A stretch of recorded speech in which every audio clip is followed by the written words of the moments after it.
शोला हूँ भड़कने की गुजारिश नहीं करता, सचमुच से निकल जाता है कोशिश नहीं करता।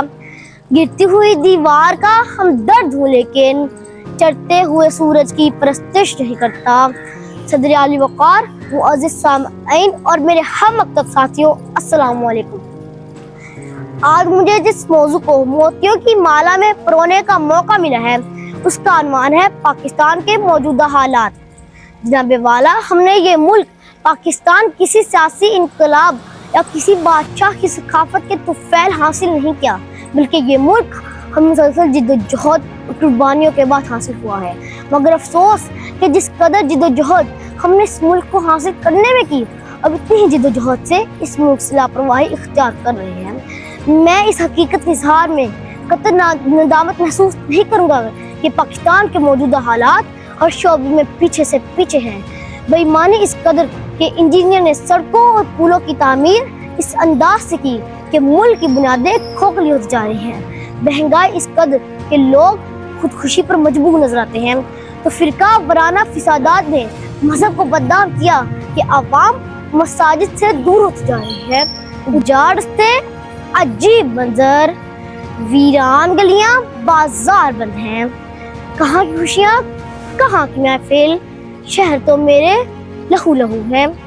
ये वतन, ये मेरा प्यारा वतन इस्लाम और अमन के नाम पर हासिल किया गया।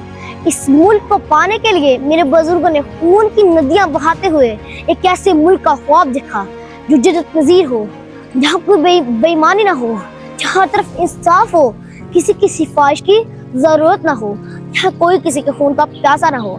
मगर अफसोस के साथ मुझे आज कहना पड़ रहा है कि हालात इसके बरक्स है। हमारे इस मुल्क में रिश्वत, बदहाली, मिलावट, दहशतगर्दी और लोड शेडिंग जैसे मसले आज भी मौजूद हैं। कोई मंसूबाबंदी नजर नहीं आती। कहीं सैलाब के पानी से लाखों जानें ज़ाया हो रही हैं, तो कहीं गरीब आवाम भूख और लोड शेडिंग के हाथों में बस। खुदगर्ज हुक्मरान इस मुल्क को तरक्की की तरफ ले जाने के बजाय इस बात पर अमल करते नजर आते हैं कि तुझको पराई क्या पड़ी अपनी नबेर तू, तुझको पराई क्या पड़ी अपनी नबेर तू, ज़हे नसीब क्या आज़ाद है वतन अपना, बदले काश महले वतन चलन अपना। जनाबे वाला, ये है इस्लामी जमहूरिया पाकिस्तान, जिसमें हर कोई अपनी धुन में मगन है।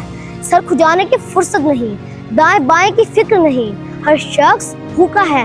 कोई इक़्तिदार का तालिब तो कोई शोहरत का भूखा, कोई दौलत का प्रस्तार तो कोई पेट का भूखा। कह तो रिजाल है तो पड़ता चला जा रहा है। तहज़ीम और तबद्दुल के पैमाने टूट टूट कर वक्त की नाकदरी का ऐलान करते नजर आते हैं, तो कहीं इंसाफ मुहैया करने वाले अदारे दम तोड़ रहे हैं। बलोचिस्तान की खुशकिसाली पर ऐवानों में बैठकर मिनरल वाटर पी पी कर गौर किया जाता है, तो कहीं धूप और गर्मी से तपती रेत के मसाइल एयर कंडीशनर गाड़ियों में बैठकर सुने जाते हैं।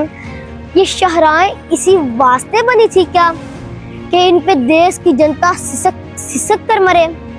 जमीन ने क्या इस कारण अनाज उगला था कि नस्ले आदमो हवा बिलक बिलक कर मरे? मिले इसलिए रेशम के ढेर बुनती हैं कि दुख्तराने वतन तार तार को तरसे। चमन को इसलिए माली ने खून से सींचा था कि इसकी अपनी निगाहें बाहर को तरसे। जनाबे वाला, मेरे कायद ने, जो कायद आज़म थे, कहा था कि मेरे बनाए पाकिस्तान में मजलूम को अदल, महरूम को रोटी और गरीब को सर छुपाने के लिए छत मिलेगी।